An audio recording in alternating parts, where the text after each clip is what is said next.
With the upcoming election just around the corner, all eyes are on the economic freedom fighters and their charismatic leadership. But what makes the EFF leadership stand out? Today we will take an in-depth look at the figures driving this dynamic party forward. Greetings, my fellow African brothers and sisters. Welcome to Inkari. It's time. And I'm Kunduz, your host.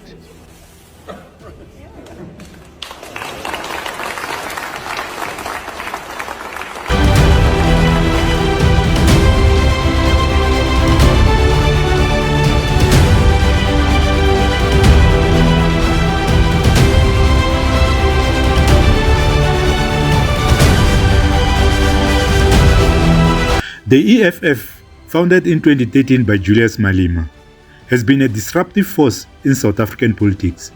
Malema, the commander-in-chief, is known for his fiery, oratory and bold policies aimed at addressing economic inequality in South Africa. But it's not just Malema alone who steers this ship. Let's meet some of the other key role players. First, Julius Malema. Love him or hate him, there's no denying his impact. His leadership style is confrontational and unapologetic, resonating with many who feel disenfranchised. Malema's vision for land reform and nationalization of key industries has sparked both intense support and fierce opposition.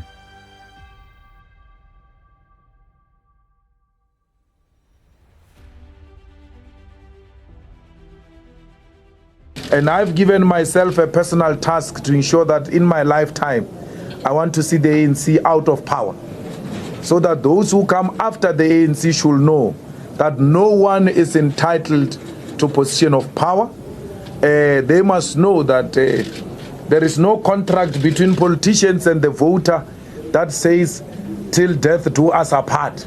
There's no such a contract. Here, our marriage depends on your ability to deliver. We want a government which is a blesser to the poor. If you are not a blesser to the poor as government, you are out. And the poor masses of our people have done exactly that. Congratulations, South Africa. We are hopeful. We are highly motivated. We are soldiering on. We are winning this battle. I've never seen them so humbled, even on TVs, even on their table here. You can see that the mood of 24. No, look, there's a lot of political parties which are funded by mainly the Oppenheimers to work against the EFF. They are paid agents to fight against the EFF because the EFF represents a transformative revolutionary agenda which is going to uproot white supremacy, white domination in the economy. So the Oppenheimers has lined up these puppet political parties, DA, Action, ASA, Rise, Rise South Africa, Rise, some clownish arrangement. All of them, I think Muslim is part of those things, I don't know what this party is called. All of them have been mobilized to just speak against the EFF. So you can realize that we're a formidable force, that the owners of capital, the owners of money in South Africa have invested millions of rands, hundreds of millions, to try to fight against one organization. None of these political parties have ever defined the ruling party as enemy number one, but all these puppet organizations, for an organization which has not yet even reached 20%, they are saying that this is enemy number one because they can recognize our potential in terms of what we stand for. And right. By the way, we are so flattered by the Oppenheimers making us a primary agenda because it demonstrates to the people of South Africa that we are true to our agenda. We're not going to be bought. We're not going to be part of those who were bought and duped and manipulated during the transition from 1994 to what we currently have. Okay. Next, Floyd Shivambu, the deputy president of the EFF. Known for his sharp intellect and strategic mind, Shivambu complements Malema's fiery approach with a more analytical style. His economic policies and critiques of the current financial systems are crucial to the party's platform. Yeah, look, one of the things which, by the way, we have raised in the EFF, even if you look into the founding manifesto of the EFF, which was adopted in 2013, we highlight the fact that we need to have legislative framework that protects everyone else who is in South Africa, whether they are here lawfully or unlawfully, because the capitalists, and mostly in the construction sector, they take advantage of the immigrants and then they employ them for almost nothing. It actually started in the farms, mostly in the areas which border South Africa to the neighboring countries, where they employ people for harvesting season, and when they're about to pay them, then they call police on them. And that is one of the situations that we deal with, that we cannot treat immigrants in a subhuman way.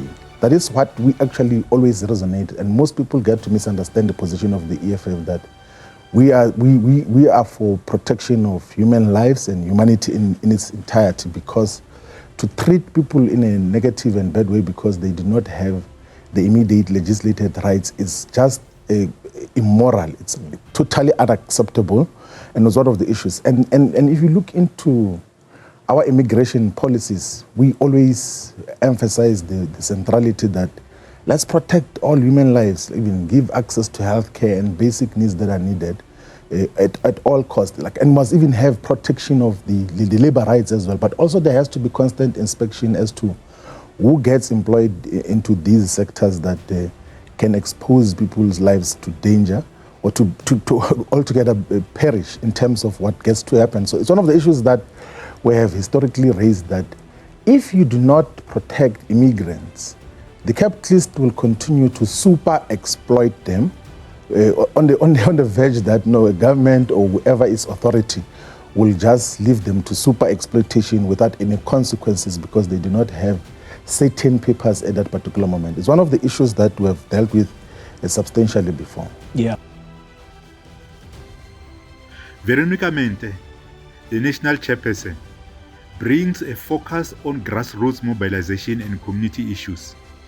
Mente's leadership in organizing local structures and connecting with the youth has been vital for the EFF's growing support base. Municipalities, as they stand, you understand that municipalities only receive 10% of the national budget. And the reason why municipalities are dysfunctional, the reason why municipalities year in, year out, AG will say they cannot deal with the issue of the administration of funds, there's always maladministration where funds are concerned, is because there's no capacity. And they are that fact, they are well aware of. And then National Treasury was supposed to have sent coordinators all over where there are floods to coordinate direct from the ground in order to understand what are the needs of the people, what interventions are required, and start working with those interventions with the mayors, the councillors, and the people. And that is not there. Then we have Marshal Dlamini, the Secretary General, plays a key role in maintaining the party's internal cohesion and discipline. His efforts in structuring the party and ensuring its members adhere to its principles are often behind the scenes, but are essential for the EFF's functioning. We're meeting here every year. The EFF sits and it structures from regions. The regional leadership is here, the provincial leadership is here, national leadership is here, the entire leadership of the student command, national, they are here. This is where we sit and plan for the year ahead, because as an organization, we can't just enter here without any clear plan.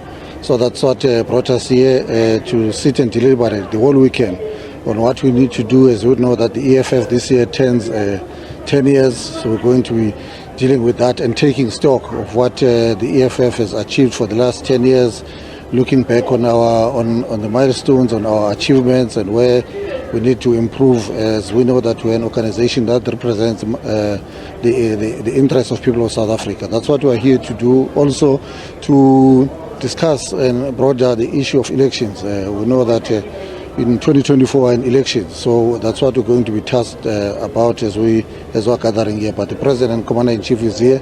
We had the CCT, the Central Command Team meeting this morning, which looked at the work that we've done last year, and even accounting on the annual reports of what we have achieved last year. You know that we achieved the 1 million membership campaign that we have.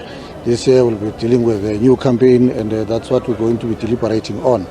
So we're starting today with opening the plenum, Tomorrow, the plenum continues. The program, we're going to have different speakers that are going to come and join us on our program, and we'll finish on Sunday. We'll have commissions that are going to be dealing with elections. But leadership isn't just about individual personalities. The EFF's collective approach to leadership focuses on community engagement and activism. From local community projects to national campaigns, the EFF aims to be a voice for the people.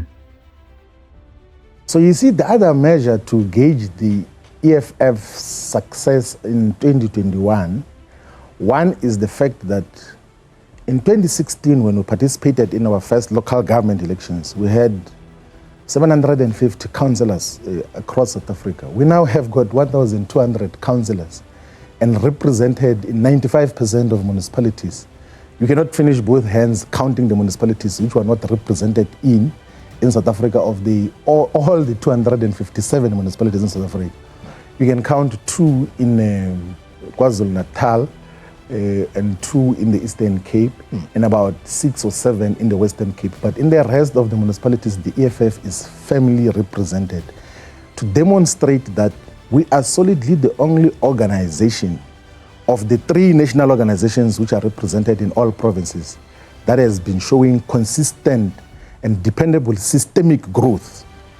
And that growth is not being arrested. And by the way, remember that we are still building the organization to have depth and proper representation in all the voting districts. And it's one of the issues that we must have to commend the ground forces of the economic freedom fighters on that. In less than 10 years, we have got to achieve a national status because there's only 3 political organizations in South Africa that are represented in all the provinces and are represented in even more than 80% of municipalities. So the EFF is of course a force to be reckoned with and will demonstrate that much more firmly on the 29th of May when a substantial majority of our people vote for the economic freedom fighters. Yeah, is going to come from? No, look, we're going to have proportionally well represented growth in all the provinces. But I don't see any province of the EFF declining in terms of the number of votes that we received in 2019. If anything, I don't see any province in terms of the work that we've recorded thus far, which will grow by less than 100% as compared to 2019. I don't see any of the provinces that, because if you can just observe, remember we organize ourselves at VD level. So if you can have an organization that has got volunteers in all the 23,000 voting districts of South Africa, then you must know that that is an organization that is serious about the electoral work and elections work. Yeah. Not even the current official opposition is represented in all the VDs. And we know this because when we then check the audits of the IEC in the voter registration weekends that occurred in November last year, yeah, and February this year, it was only the EFF and to some extent the ANC, because in a lot of VDs the ANC was not represented in KwaZulu-Natal. But the EFF has demonstrated that it is the only organization that is serious about electoral work and has spread its wings and clutch into all parts of South Africa. And that will be demonstrated when millions of our people come to vote for the economic freedom fighters again on the 29th of May.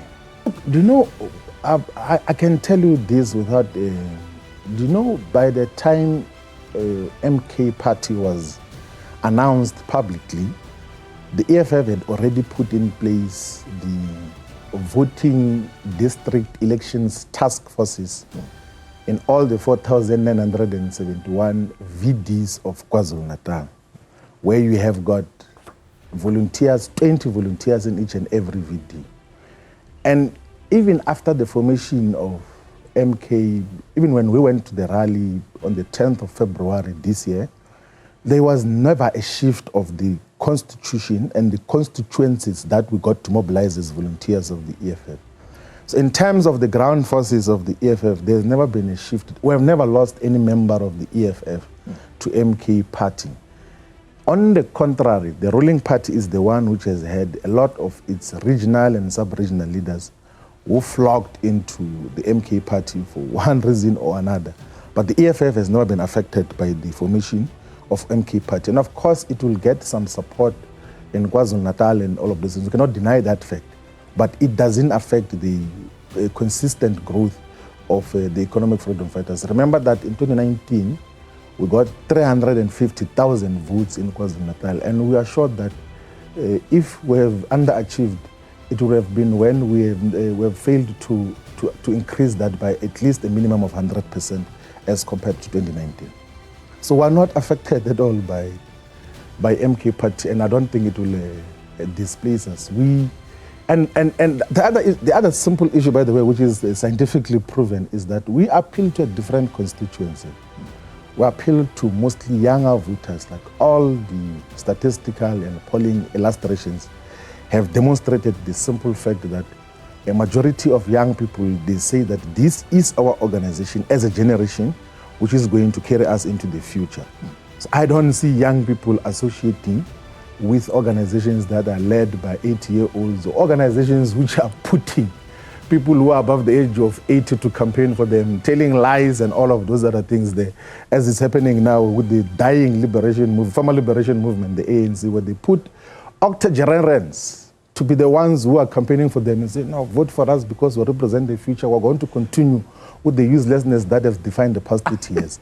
So it's one of those things and young people are not fools, by the way. Young people are much more alert.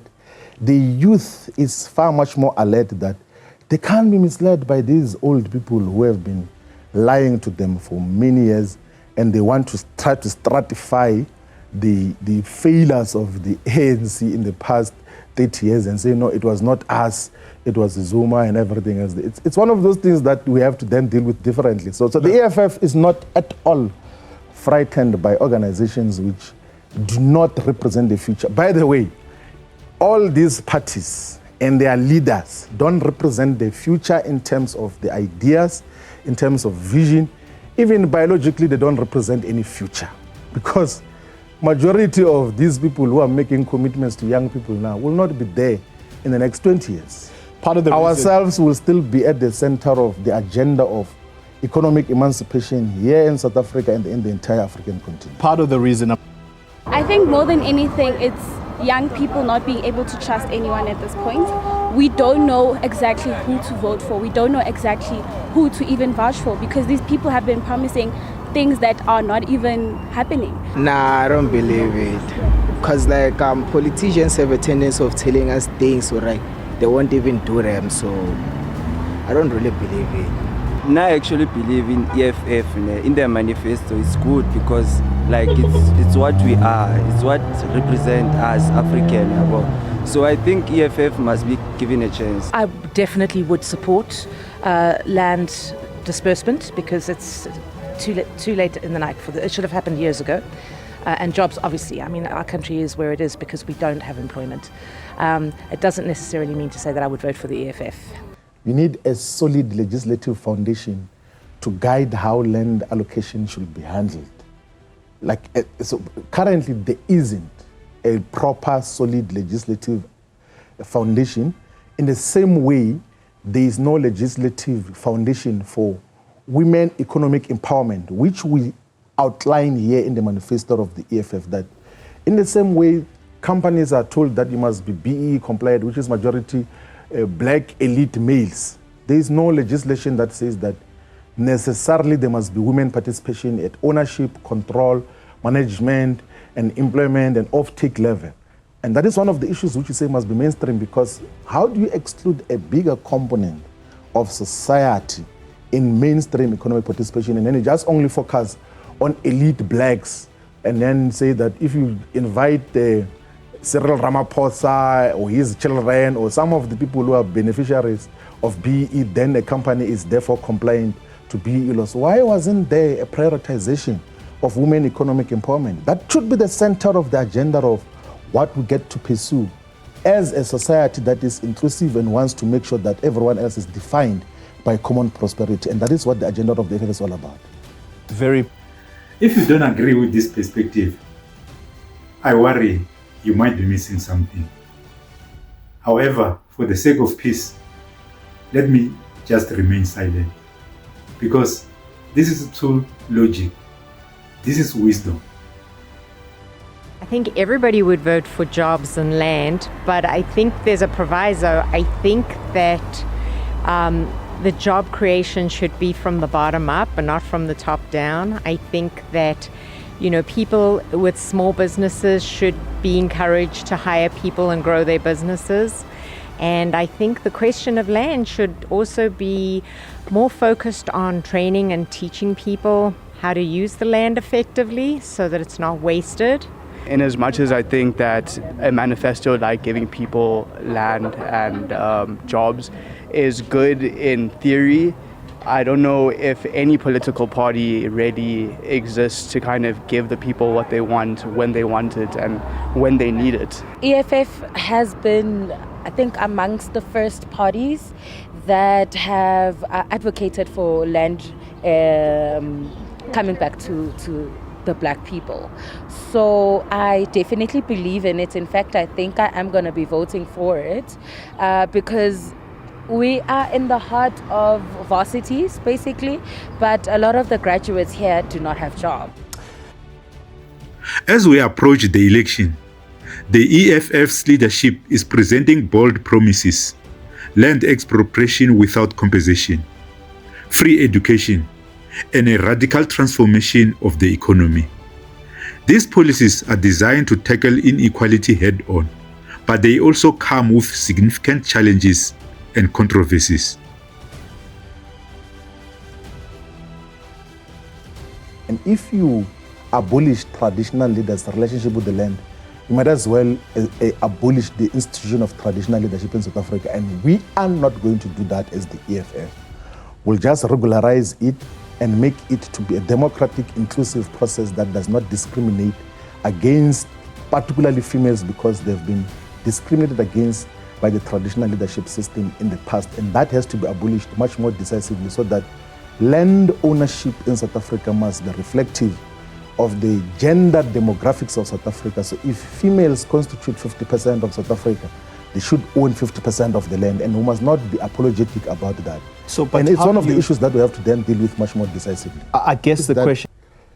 The issue is that when all of us were adults now, but I think globally there's an acceptance that there's a certain age category that must at least rest from working or participating in society. That is why there's retirement ages all over the world, which is 65 years old. I've never seen a 70-year-old retirement age. But we have got 70-year-olds and 80-year-olds who are saying that they want to lead the country. And leading a country is not an easy task, by the way. It's a very complex phenomenon that requires focus and attention to details as to just what must happen in all spheres of society, and also even a proper appreciation of the changing dynamics of the global economy. I don't think that any of these people who are raising their hand to want to lead South Africa, they possess that dynamism to could lead South Africa into the future, into prosperity. So we have to conscientize all young people that these people are just trying to defend their failed legacies. Like Thabo Mbeki has been going up and down and everything else. And even if you listen to his messages, he says, no, the 30 years are broken into two. It was a Zuma time and my time, everything else was perfect, which is not true. It's absolute. No. It's absolute nonsense, which has been happening. Yeah, I can't. Otherwise, we're going to be derailed. Yeah. Personalities, but you. So, what does the future hold for the EFF? With a leadership that is both polarizing and inspiring, the upcoming election will be a critical test of their vision and the public's response. Stay tuned as we continue to cover the latest developments. Next will be Ompile Mautwe, the Treasury General of the EFF. Don't miss this segment. Don't forget to like, comment, and subscribe for more insights into the upcoming election and the key players shaping our political landscape. Thanks for watching and take care.